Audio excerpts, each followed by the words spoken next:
ការគូវិឆ័យលៈរបស់សម្ដេចតាគឺជាការគូលើកទី1របស់ខ្ញុំអញ្ចឹងខ្ញុំគិតថាខ្ញុំគាត់ជំនាញកំហុសឆ្គងគូអត់សូវដូចទេអញ្ចឹង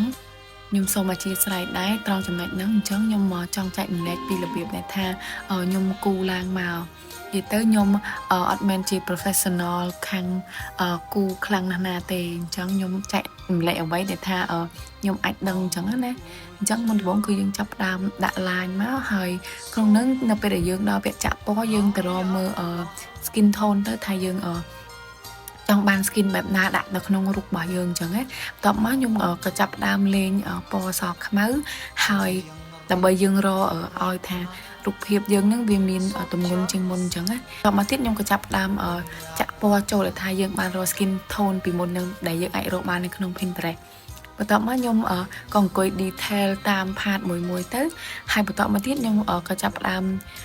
យករូបដែលថាយើងបានធ្វើឲ្យមុនហ្នឹងនៅក្នុង Procreate ខ្ញុំដាក់ក្នុង Photoshop ហើយនេះគឺជាលទ្ធផល final របស់យើង